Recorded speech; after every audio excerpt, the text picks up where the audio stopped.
Well, good day to everybody. And here we are for daily devotions again, beginning the book of Exodus. It is January 18th, and we are in Exodus 1 through 3. So anyway, that's where we are. Just checking a little thing there on my recorder, making sure I got something that's good to go, and I don't want to record this and you get no sound or something. So anyway, so we begin with Exodus 1 to 3.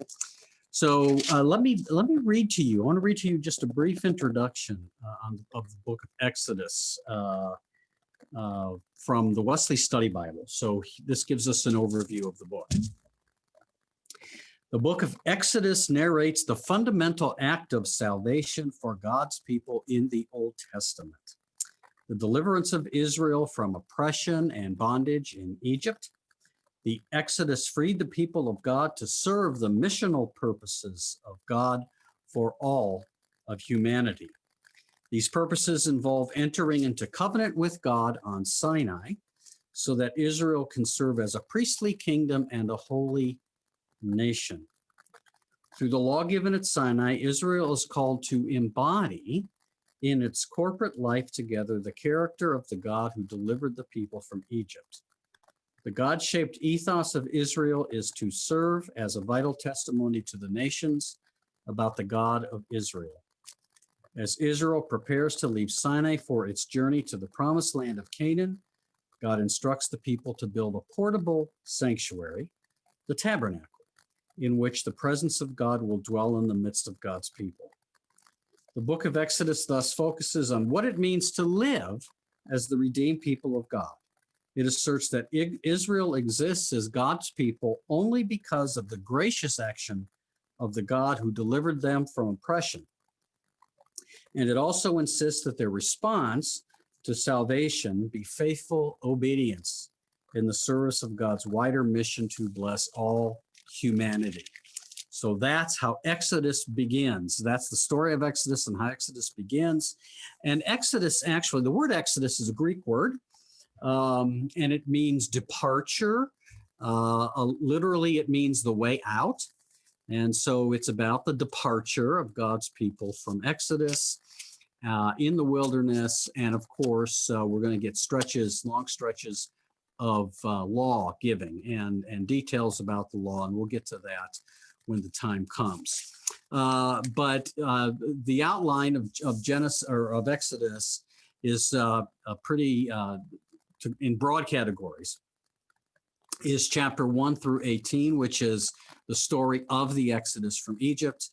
And then you get verses 19 all the way through the end of, chapter 19, all the way through the end of chapter 40, which is about the covenant now that God has made at Sinai and the stories and aftermath after that covenant. And then finally starting also then in 35, so it's starting in chapter 32, running through verse 34. You get, okay, let me back up because I'm confusing you here and I'm confusing myself. Sorry about that. That's the way these things go. So the second section is the covenant in Sinai, and that's all the way through chapter 40. And that deals with everything from Moses receiving the law to the tabernacle, to Israel violating the covenant and renewing the covenant. And of course, Israel continues to move toward the promised land in the midst of their journey. So that's broadly what we've got. So for the first 18 chapters, we're going to be dealing with the Exodus story itself. Now, the Exodus story is the event, the event of salvation for God's people, Israel, in the Old Testament. It is the event. It is the main event. It is the most significant event. It is the central event.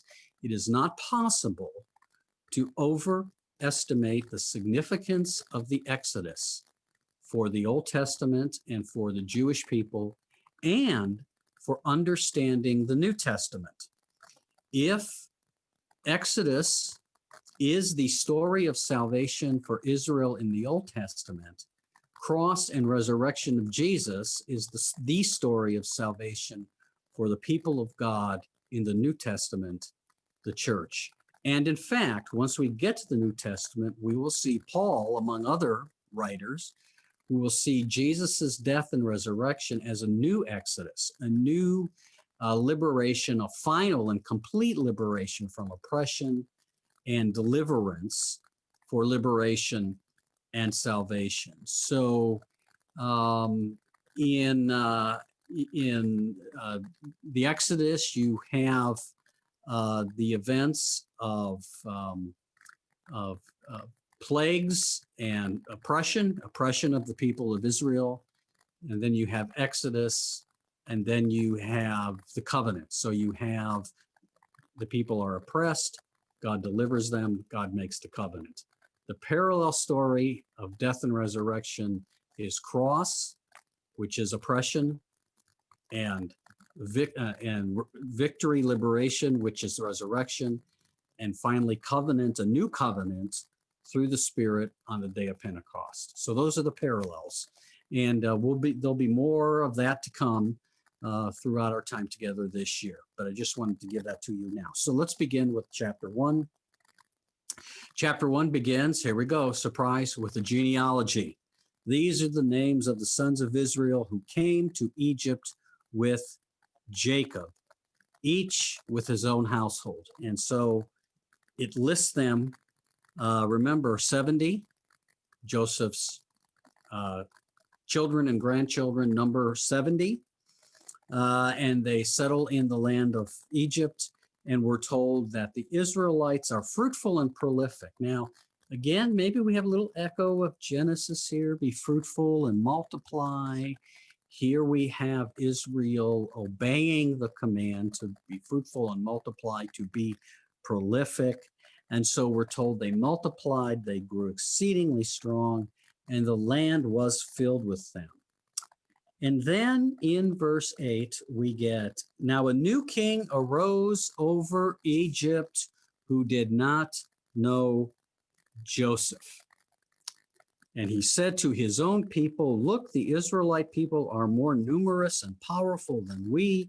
Come, let us deal shrewdly with them, or they will increase. And in the event of war, join our enemies and fight against us and escape the land. So you've got some time here that progresses between the Pharaoh that Joseph knows and the Pharaoh that starts oppressing the Israelites. Now, again, we get no names of the Pharaoh. We don't know who the Pharaoh is over Joseph from this book. We don't know who the Pharaoh is who will start to oppress, and we will not know the Pharaoh who will finally be the Pharaoh Moses confronts in the Exodus, but we can take a guess. So the general consensus is that if the Exodus happens in the 13th century BC, and that is probably the majority consensus, then the Pharaoh of the Exodus is Ramses II, Ramses the Great. And it certainly would not be beyond belief that it would be Ramses, because Ramses embarked on a great building project in his time and other things. And I'm going to talk about the person of Ramses in a future video, maybe tomorrow, maybe the next day, because I think we should know a little bit about this Ramses whom Moses confronted. If indeed Ramses is the Pharaoh of the Exodus in the 13th century BC, it is suggested that perhaps the Pharaoh before him was the one who oppressed the Israelites, and that's Seti the First. Now, we've got, if you follow the genealogies of the Old Testament, you've got some 400 years or so, give or take, between Joseph and this time now. So it's been plenty of time to get a Pharaoh raised up who did not know Joseph. Okay, so that's what we've got. So maybe it's Seti the First. All right, so anyway, concerned because the Israelites, they're still foreigners, even though they've been in the land. And so Pharaoh gets concerned because The Israelites are prospering and having children, more significantly having sons, which means that if we find ourselves in a war, we might find that these foreigners will side against us. And so we need to make sure that they know their place and that we don't let them get too powerful and too numerous. So the Egyptians put the Israelites into servitude. Hard labor, we're told, verse 14, made their lives bitter with hard service in mortar and brick and in every kind of field labor. They were ruthless in all the tasks they imposed upon them. Beat them down, demoralize them, make them do work for us, make them too tired to rise up against us at some point. And so the Pharaoh also decided that all Israelite males that are born need to be killed. The women can live, they could assimilate into the population by taking up with Egyptian men, but we need to make sure that the Egyptian males, the population is seriously reduced. And so if it's a boy, so what happens is Pharaoh, which is really the Egyptian word for king, by the way. That's the Egyptian word. So the Pharaoh comes to two midwives, and those midwives are named Shiphrah and Puah, and told that when you deliver a baby, if it's a boy, kill it. If it's a girl, you can let it live. Now, what we find out is that the Hebrew midwives do not do what Pharaoh has told them to do.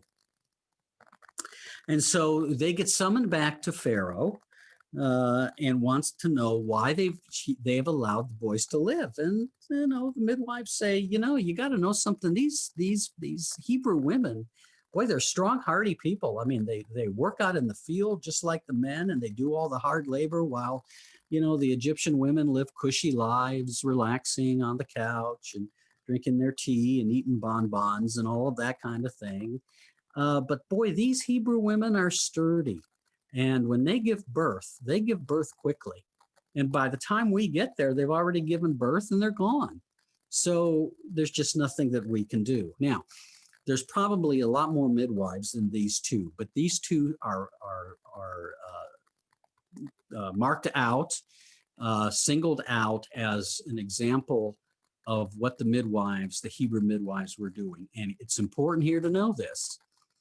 Pharaoh is not named, but these midwives who do not obey Pharaoh and let the little baby boys of God's people live, their names are known to us down through the centuries. We can name them today. So anyway, the Israelites are continuing to give birth to babies, male and female. So Pharaoh widens the call and says to the Egyptians, commanded all his people, he says, every male that is born to the Hebrews you shall throw into the Nile, but every girl you will let live. So basically, he says to the Egyptian population, you see a baby boy who's a Hebrew, you are within your rights to grab that baby and throw it in the Nile. Now we know that the ancient Egyptians, sadly, like other peoples, practiced a form of infanticide in one way or another. And that when babies were born, male or female, when babies were born with deformities, physical deformities, the Egyptians believed that any baby, human baby born with deformities must have been intended to be a crocodile. So they would throw the babies into the Nile with the crocodiles because that's what they should have been. So unfortunately, those kinds of things. So this kind of thing was not unknown in Egypt, to throw babies in the Nile. So anyway, Pharaoh basically says to the people, it's open season on baby boys who are Israelites, who are Hebrews. So Moses is born, and of course she needs to hide this baby, and we're told Moses's mother hides the baby for 3 months. Moses is the product of a man who is from the tribe of Levi and a woman who is from the tribe of Levi. The Levites would become the priestly caste. That's important a little bit later. And so she decides to hide the baby. So we're told when the baby's big enough and it's hard to hide him, she gets a basket. Now it's interesting that the Hebrew word for basket here is the same word used for the ark. All right. So Moses, like Noah, is rescued from the waters of the Nile by being hidden in the waters of the Nile in a basket. And she puts the baby among the reeds, and his sister is off at a distance watching to see what would happen, watching to make sure everything is okay. And we're told, lo and behold, of all people, it's the daughter of the king. It's the daughter of Pharaoh who comes down to bathe at the river. Her attendants walk beside the river, and she sees the basket and she opens it, and here is this child crying. And we're told that unlike her father, who wants to have this baby killed, she has pity on him. This must be one of the Hebrew children. Go find a Hebrew woman to nurse him. And so Pharaoh's daughter goes to send them out, but the sister who was watching comes and says, shall I get one of the Hebrew women to nurse him for you? And she says yes. And so she actually, lo and behold, gets her mother. And so her mother gets to nurse her son. Unbeknownst to Pharaoh's daughter, it's her son, and gets paid for it, by the way. And she does this until, we're told, until he grew up, meaning until he is weaned, until he's no longer nursing. And Pharaoh's daughter names him Moses because she drew him out of the water. Moshe, to draw, is his name. So we immediately go in verse 11. Moses has grown up, and he went out to see his people and saw their forced labor. By the way, there is nothing to indicate that Moses doesn't know he's a Hebrew. Contrary to what Cecil B. DeMille tells you in the movie The Ten Commandments, we don't know. There's nothing to suggest that Moses doesn't know his background. He's raised in Pharaoh's court. And one day he's an adult and he sees an Egyptian beating a Hebrew, one of his kinfolk, the text says. And he looked to make sure no one was watching, and we're told he killed the Egyptian and he hid him in the sand. And the next day he's out and he sees two Hebrews fighting, and he says to one another, why do you fight? Why are you fellow Hebrews fighting with each other? And the response is, first of all, you're not a king and ruler over us. No one made you that. And secondly, you're going to kill us like you killed that Egyptian. So the word is out. And Moses knows he's in trouble, that once Pharaoh finds out that what he has done, killing an Egyptian who's beating a Hebrew, when it's okay to beat Hebrews, he knows he is in trouble. And he knows he can't go to his people in Goshen because he certainly is not welcome there. Word has got out. And so he flees, and he goes to Midian, and he sits down by a well. Where have we seen this before, right? He sits down by the well, and there are the priests. The priest of Midian has 7 daughters, and they come to draw water. And they filled the troughs to water their father's flock. But there are some shepherds who come and drive them away. They're in the way. Get out of the way. Let us have the water we want. And we're told Moses defends them. Now, we don't get any details other than that.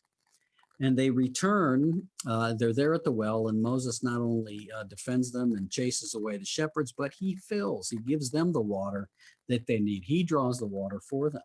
And so they return to their father, Reuel, and he wants to know why they're back so early. Why is this taking so long? And so they tell him the story.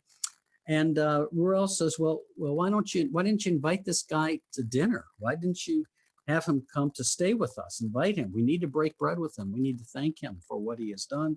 And so Moses comes, and in the midst of that, Moses gets someone to marry. Again, not an uncommon custom for the father to give a daughter to someone else. Marriages were arranged in that day. And so we're told Moses marries Zipporah, his wife, and she bears him a son, and his name is Gershom. And he names him Gershom because in Hebrew, the word sounds like resident alien or foreigner. Here's Moses. Think about this. He's like a foreigner everywhere. He's raised in Pharaoh's court. He's not an Egyptian. He's in a foreign land. But his own Hebrew people in Goshen seem foreign to him because he's not been raised with them. And now here he is in Midian, a foreign land. So he seems to be at this point, in all ways, a man without a country. So a long time, we're told, the king of Egypt, maybe Seti the first, he dies. The Israelites, but they are still groaning under slavery. You know, once you got the slave labor force and they're doing things for you and making money and helping the economy, unless you're really a just king, unless you're really a just Pharaoh, you're really not interested in giving that up, right? And we could certainly draw parallels to our own American history with slavery that took a war to begin to end in the 19th century. And so the cry of their slavery, we're told, the writer tells us, goes out, and the cry rises to God. God heard their groaning, and God remembered his covenant with Abraham, Isaac, and Jacob. It's not remembered as in God had forgotten, but it's that God is now seeking to fulfill his covenant because his people are crying out to him. God takes notice of them. So in chapter 3, we come to Moses and the famous story of the burning bush. And Moses takes the flock of his father-in-law, Jethro, the priest of Midian, and off they go. And off he goes to tend the flock and feed the flock. It wasn't uncommon to take a flock and pasture them somewhere away in good grasslands, good pasture land. And you might do that, be gone for several days. And you would just be out there pasturing your livestock. And here is Moses. He goes to Mount Horeb, the mountain of God, which is also Mount Sinai. And there he is. And he's just minding his own business. And all of a sudden, God shows up.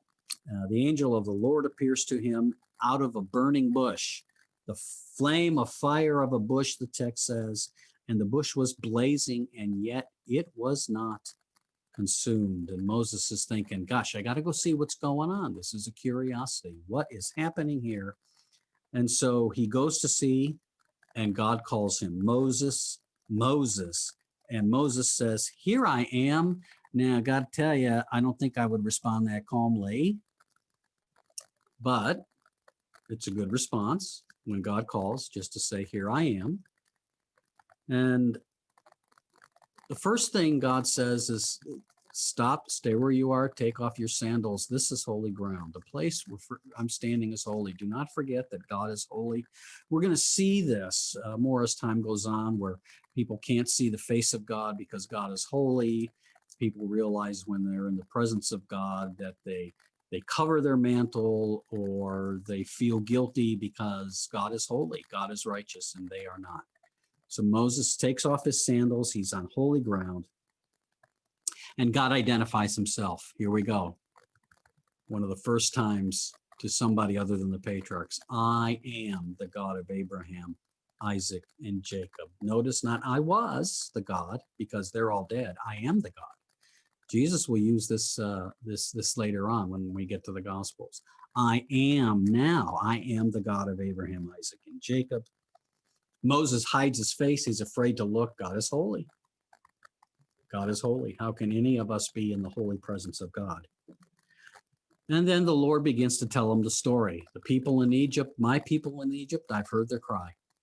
I've heard what's going on, and I'm going to Egypt, and I'm going to take care of business. And Moses, you're going to help me. In fact, you're going to lead the liberation. You're going to lead them to the land of freedom. Now, Pharaoh is the largest geopolitical bully on the block in the 13th century BC. Moses is going to go to Pharaoh and deliver God's people. No wonder Moses is questioning. No wonder Moses actually is probably he's trying to think of every way to get out of this calling. Really? Who, me? Yes, you. And so every excuse Moses brings up, God has a response. Who am I that I should go to Egypt, to Pharaoh? Who am I? I mean, really? I mean, who died and left me the ruler of the Israelites that I should do that? And God almost doesn't even answer that. He says, I'll be with you. And this will be a sign that is for you that I sent you. When you bring the people out of Egypt, you shall worship God on this mountain. I'll be with you. But what if I go to the Israelites and tell them this? And they're going to say to me, well, what's your God's name? What's this God's name? And God again, I am who I am. Could be translated, I will be what I will be. Could also be translated, I am what I will be. And this verb to be, the form of the verb to be comes to be translated as the divine name, Yahweh, the sacred name. Yahweh, the form of the verb to be, I am who I am what I will be. In other words, if you want to know my name, I will be revealed in how I act. I will be revealed in what I do. You will see that I am God, the one God over all other gods. You will see that by what I do. You will know, and I will deliver you. So again, I mean, it's kind of interesting to ponder all of this, but boy, if you're Moses, you're not feeling real comfortable. So God says, go assemble the elders of Israel and tell them what's going on, and that God's going to bring the people out of their slavery and their misery and bring them to a land flowing with milk and honey, the land of Canaan, an abundant land, a land in which you can grow vegetables and pasture livestock and prosper. I'm going to bring you to that land that I promised to Abraham. And I'm going to stretch out my hand and strike Egypt. And you will not only leave, but you will leave with plenty. You will plunder the Egyptians. The text ends. You will plunder the Egyptians. Now, the encounter is not over. It will go into chapter 4, but we're not there until tomorrow. But let me make a couple of points. There are times in the Bible when God calls where God isn't asking Moses or anyone else if they're willing to do it. God just says, here's what you're going to do. And so by the end of the conversation, and we'll get to that tomorrow in chapter 4, Moses will realize that he's been called, but he's also been drafted. That there's no options here. I've chosen you to do this, and it will be done. A reminder to us that when God calls, and it may not be as specific as that, but when God calls, we need to be faithful, and we need to follow in the way that God has for us, even if we're not sure sometimes that we want to do it. We want to do it. The call of God is not always comfortable, doesn't always keep us within our comfort zones, causes us to step out in ways we had never thought we could. But what has God promised to Moses? I'll be with you. I'll be with you. And one other thought on the divine name before I close. I am who I am. I am who I will be. You will know I am the God of Abraham, Isaac, and Jacob by what I do, by how I deliver you. In a sense, what God is saying to Moses when he says, well, who is your name? Who shall I say sent you? God is saying, wait and see. Wait and see. You'll find out who I am. Just hang in there and be faithful. I will show myself in my actions. Sometimes we just need to wait, and we need to wait on God in order to see the things he not only will do, but has done. Sometimes we know God because of what God has done. And so there may be ultimately no name for God. And it's possible, by the way, that when Moses wants to know the name of God, it might be a way of controlling the deity because of the belief then if you know the name, you can control, right? You remember, to name gives someone power and authority. If you can tell me your name, then maybe I can enlist you to do my bidding. That's not this God. Nope, you can't tame this God. You can't enlist this God to do your bidding. I am here. I am who I am, and I will be revealed in what I do. So wait and see. Just be faithful and do what I'm calling you to do, and all things will be revealed. All right. So we're in the middle of Moses and his conversation with God on the mountain, and we will pick up there tomorrow in Exodus chapter 4, and we will read chapters 4, 5, and 6. Let us pray. Gracious God, you are who you are. We know who you are because we see what you have done. We see how you have been faithful, how you have surrounded us with your presence. You haven't promised us easy times all the time, but you promise that you'll be with us. And so we have faith. We can step out and be faithful, journeying where you lead us, knowing that you are just, righteous, loving, and gracious. And how do we know? Because we've seen you act. And so we know who you are. So help us to be the kind of people who others know who we are as your people by how we live, by how we act. May we reflect your glory in Jesus' name. Amen. All right, friends. See you tomorrow.